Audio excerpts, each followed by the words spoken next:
గురుదత్తుడు తన తండ్రికి లేకలేక పుట్టిన ఏకైక సంతానం. గదాధరుడనే స్నేహితునితో కలిసి తనకు తగిన కన్యను అన్వేషిస్తూ దుర్గానగరం చేరుకున్నాడు. అక్కడ పద్మినిని వివాహం చేసుకుని ఇల్లరికం ఉండిపోయాడు. దుర్గానగరం పాలకుడైన సురూపుడు ఒకసారి పద్మినిని చూసి వ్యామోహంలో పడ్డాడు. గోమిని, ఆ పద్మినిని కనుక నాకు అనుకూలవతిని చేసినట్లయితే 1,00,000 వరహాలు బహుమానం ఇస్తాను అని చెప్పాడు సురూపుడు తన క్రీడాసౌధంలో సేద తీరుతూ. అందుకు గోమిని, రాజా, అది నాకు చిటికెలో పని. అయితే ఒకసారి మీరు ఆ ఇంటికి వెళ్ళి ఆమె కంటపడి రండి. ఆ తరువాతి కథ నేను నడిపిస్తాను అన్నది. ఆమె మాట ప్రకారమే ఒకనాడు కుముదాంగదుని కలిసినప్పుడు, మొన్న ఊరేగింపు సమయంలో నీ ఇల్లు చూశాను. మంచి అభిరుచితో చాలా చక్కగా కట్టించావు అన్నాడు యథాలాపంగా సురూపుడు. నిజమా రాజా, ఒకసారి తమరు మా ఇంటికి దయచేయాలి అన్నాడు మొగమాటానికి కుముదాంగదుడు.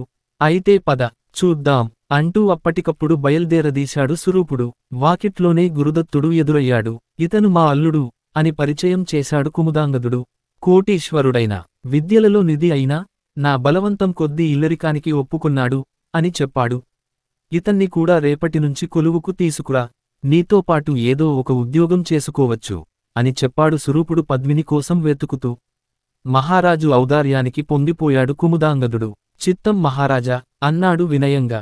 రాజుకు తన శక్తిమేరకు అతిథి మర్యాదలు సాగించాడు. ఎంతోసేపు వేచి ఉన్నా కాని సురూపునికి పద్మిని సాక్షాత్కారం లభించలేదు. నిరాశ చేసుకుని వెనక్కి వెళ్ళిపోయాడు. ఆ తరువాత 2 రోజులకు గోమిని వెళ్ళింది. పద్మినికి అనేక బహుమానాలు తీసుకువెళ్ళింది. ఆమె బుగ్గలు పుణికి, అమ్మాయి, నీ అదృష్టాన్ని మాబోటివారు కొనియాడలేరు. నీ రూపం ముల్లోకాలను మోహింపచేయగలదు. నీ బుద్ధి బృహస్పతికి వంకలు పెట్టగలదు. విద్యలకు సరస్వతివని, ధనంలో కుబేరునికి అప్పు పెట్టగలవని చెప్పుకుంటారు. ఇన్ని మంచి లక్షణాలు ఒక్కచోట ఉండటం గొప్ప సంగతి కదా. హూ, మా మహారాణికి నీ గుణాలలో 100 వంతు కూడా లేవు. ఆయన రసికుడు, మంచి రూపం కలవాడు. నీ ఖ్యాతిని విని చాలా మెచ్చుకున్నాడు. అందుకే నీకోసం ఈ కానుకలు పంపాడు అని నైపుణ్యంగా మాట్లాడింది. అందుకు పద్మిని తెలివిగా, గోమిని, నీ దూతికా కృత్యాలు నా ముందు ప్రదర్శించకు. నీ స్తోత్రపాఠాలకు నేనేమీ ఉబ్బిపోను. రాజు రసికుడు కావడం, స్త్రీ విద్యాలాలసుడు కావడం రాజ్యతంత్రానికి ముఖ్యం కావు. ధర్మబుద్ధి కలిగి ప్రజలను బిడ్డలుగా పాలించడం రాజుల కర్తవ్యం. చెడు వ్యసనాల్లో పడిపోయిన వాడి రాజ్యం వేసంగిలో మడుగులా క్షీణించిపోతుంది. అయినా నా గుణాలను అతను కీర్తించడానికి కారణం కనిపించడం లేదు. సంసార స్త్రీలతో అతనికేం పని? ఈ కానుకలు దేనికి?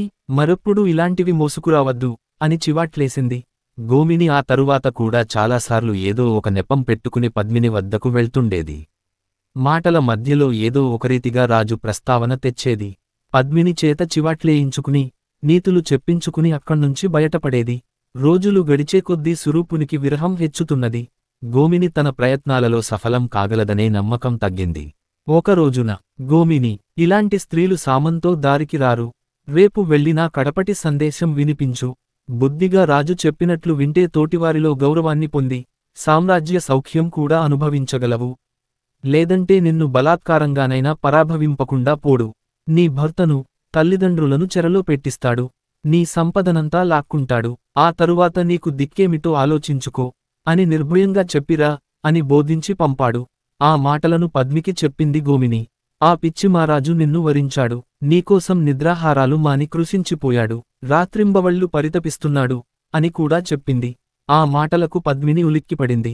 కాని ఆ సంగతి ముఖంలో కనిపించనీయకుండా, గోమిని, ఇన్నాళ్ళూ రాజు మనసులో మాట ఇది అని స్పష్టంగా చెప్పలేదేం?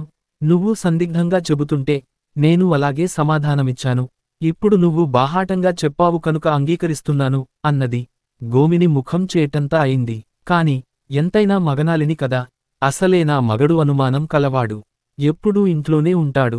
ఇన్నిసార్లు నువ్వు వస్తుంటేనే అనుమానిస్తున్నాడు. ఇంకా మహారాజును మాత్రం నేనెలా కలుసుకోగలను?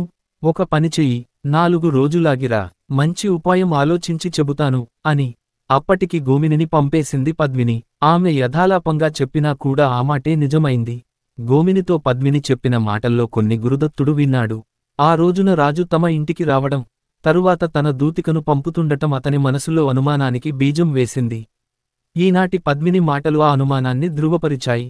గురుదత్తుడు పాపం హతాశుడైపోయాడు. అయ్యో, ఆ మహారాజు దీనికేదో మత్తు జల్లినట్లున్నాడు. పద్మినీజాతి యువతి మంత్రాలకు, ఔషధాలకు వశం కాదు. మహాపతివ్రత అవుతుందని కొక్కోకుడు చెప్పిన మాట యథార్థం కాదన్నమాట. దీని కపట ప్రేమను నిజమని నమ్మి తల్లిదండ్రులను కూడా విడిచిపెట్టాను. అయ్యయ్యో, రేపు దీని కథ వింటే గ్రామస్థులందరూ నవ్వరా? ఇప్పుడేం చేయాలి? సలహా అడుగుదామంటే గదాధరుడు కూడా ఊళ్ళో లేడు అని మదన పడసాగాడు గురుదత్తుడు. అనుకున్నట్లే 4వ రోజున గోమిని వచ్చింది. పద్మిని ఆమెతో ఏదో మాట్లాడింది. ఆమె సందేశాన్ని సురూపునితో చెబుతూ, రాజా, ఎల్లుండి అమావాస్యనాడు రాత్రి పెరటివైపునున్న పశువుల కొట్టంలోకి రమ్మంది. తలుపు తీసి ఉంచుతానంది. అక్కడొక మంచం వేసి ఉంచుతానంది. దీపం లేకపోయినా ఒక్కరాత్రికి ఎలాగో సర్దుకోమని చాలా బతిమాలింది అని చెప్పింది గోమిని. ఒక్కరాత్రికే కదా, ఎలాగో ఒకలాగా సర్దుకుంటాను. ఒక్కసారి కలిస్తే ఆ తరువాత నా వెంటబడి వచ్చేట్లు చేయనా? నా రూపము, నా రసికత, నా యవ్వనము ఒకసారి చవిచూసిన యువతులు ఎవరైనా విరాళి చెందకుండా ఆగగలరా? అనుకున్నాడు సురూపుడు, పదే పద్మినినే మనసులో తలపోసుకుంటూ. మరోపక్క గురుదత్తుడేమో, ఆడజాతికి గుణం ఉండదని విరాగులు చెప్పే మాటే నిజం. నేను అనవసరంగా మోసపోయాను. ఇప్పుడు దీనిని విడిచిపెట్టి పోవడం కంటే ప్రతీకారం చేసి పోవడమే మేలు. అమావాస్యనాడు ఆ మంచం మీదనే ఇద్దరినీ కడతేరుస్తాను అనుకుంటూ ఒక కత్తిని సంపాదించి దానిని బాగా నూరసాగాడు. అమావాస్యనాడు తెల్లవారింది. సురూపుడు ఘడియలు లెక్కబెట్టసాగాడు. శాస్త్రం నిషేధించిన రోజైనా గడ్డం గీయించుకున్నాడు.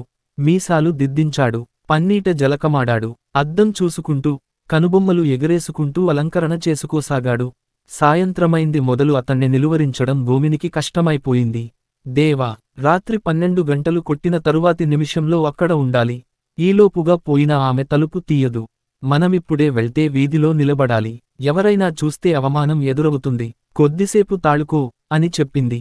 రాత్రి 10 గంటలు కొట్టేసరికి సురూపుని శరీరం కంపించి పోసాగింది. ఇంక నిలువలేను, పద అంటూ తొందరపెడుతూ గోమినిని బయల్దేరదీశాడు. మేలిముసుగులు వేసుకుని వాళ్ళిద్దరూ మెల్లగా నడుస్తూ, ఎవరైనా కనిపిస్తే చీకట్లో నక్కుతూ ఎలాగో కుముదాంగదుని పెరటి గుమ్మం వద్దకు చేరుకున్నారు. తలుపు ఓరగా తీసి ఉండటం చూసి సంతోషిస్తూ లోపలికి పోయి చీకటిలో తడుముకుంటూ మంచం ఉన్న తావును కనిపెట్టింది గోమిని. ఆ తరువాత రాజును తీసుకుపోయి మంచంపై కూర్చోబెట్టి, నేను వాకిట్లో ఉంటాను అని చెప్పి వెళ్ళింది. గురుదత్తుడు ఆ రాత్రి పశువుల పాకలో తన భార్య చేస్తున్న ఏర్పాట్లన్నీ గమనిస్తూనే ఉన్నాడు. ఆమె నిజంగా తప్పుడు పనికి పూనుకుందనే భావించాడు. కత్తిని మంచం పక్కన పెట్టుకుని కపటనిద్ర నటించసాగాడు. పద్మిని మెల్లగా మంచం మీదినుంచి లేచింది. భర్త పాదాలకు నమస్కరించి మంచం మీద అందుబాటులో ఒక కాగితం ఉంచింది. పక్క గదిలోకి వెళ్లి ఒక పదునైన బాకును సేకరించుకునే పనిలో పడింది. ఆ సమయాన్ని కనిపెట్టి ఆమె తన పాదాల వద్ద ఉంచిన ఉత్తరాన్ని చేతిలోకి తీసుకున్నాడు గురుదత్తుడు. అందులో ఇలా ఉంది: మహాజనులారా, ఈ రాజు పరస్త్రీలోలుడయ్యాడు. మంచి చెడ్డలు విచారించకుండా నన్ను మోహించాడు. నా తల్లిదండ్రులను, చుట్టాలను నిర్బంధించి చెరసాలలో తోస్తానని తన దూతిక చేత కబురు చేశాడు. నావల్ల బంధువులు ఎదుర్కోబోయే పరాభవానికి, నాకెదురయ్యే మానహానికి వెరచి వేరే మార్గం లేక ఇలా సంహరించాను. ఇటువంటి పాపాత్ముడు రాజుగా ఉండటం కంటే ప్రజలకు మరో అపకారం లేదు. వారికి ఆ అపకారాన్ని తొలగించి, నా తల్లిదండ్రులను, నా భర్తను ఆపదల సముద్రంలో ముంచి ప్రాణాలు విడిచిపెడుతున్నాను. నేను చేసిన ఈ పనిని ముందుగా వారెరుగరు. కనుక వారిని ఎవరూ దండించవద్దు. ప్రాణనాథ, నాడు దేవతా ఉత్సవంలో నన్ను చూసింది మొదలు ఈ దుర్మార్గుడు పంపే వార్తలకు మేరలేదు. మొదటే నేను ఆ విషయాన్ని మీతో చెప్పి ఉంటే ఎలా ఉండేదో, కాని ధైర్యం చేసి చెప్పలేకపోయాను. తీరా చూస్తే ఇప్పుడు ప్రాణసంకటమైన స్థితి వచ్చిపడింది. ఇటువంటి స్థితిలో వేరొక గతిలేక వీణ్ణి చంపి నన్ను నేను చంపుకుంటున్నాను. నన్ను మీరు దుష్టురాలిగా తలచవద్దు. మరో జన్మంటూ ఉంటే మిమ్మల్ని సేవించుకుంటాను. ఇలా రాసి ఉన్న ఉత్తరాన్ని కళ్ళు చెమరుస్తుండగా గురుదత్తుడు చదువుకున్నాడు. వెంటనే తెలివి తెచ్చుకుని భార్యను అడ్డుకోవాలని కిందికి పరుగుతీశాడు. అప్పటికే పద్మిని తన చేతిలోని బాకుతో సురూపుణ్ణి పొడిచి చంపింది. వాడి చావుకేక గోమినికి వినిపించింది. లోనికి వచ్చి చూసి తనను కూడా చంపుతారేమోననే భయంతో అక్కడ్నుంచి పారిపోయింది. అటుపైన పద్మిని తనను తాను పొడుచుకోబోయింది. గురుదత్తుడు తటాలున వచ్చి ఆమెను నిలువరించాడు. కౌగిట పట్టి బాకు లాక్కుని విసిరేశాడు. ఎందుకింత సాహసం చేశావంటూ ఆమెను గుండెలకు అదుముకున్నాడు. వీణ్ణి చంపి లోకానికి ఉపకారం చేశావు. దీనివల్ల నీకు పాపం అంటదు. శోకించకు అని ఓదార్చాడు. నాథా, తెల్లవారేసరికి ఈ హత్య బయటపడక మానదు. రాజపురుషులు మనల్ని విడిచిపెట్టరు. నేను బలి అయితే ఎవరూ మిమ్మల్నేమీ చేయరు. ఎందుకు నన్ను రక్షించి మీరు కష్టాల పాలుకావడం? నన్ను మరణించడానికి అనుమతించి మీరు వేరొకరిని పెళ్లాడి సుఖంగా ఉండండి అన్నది పద్మిని రుద్ధమైన కంఠంతో.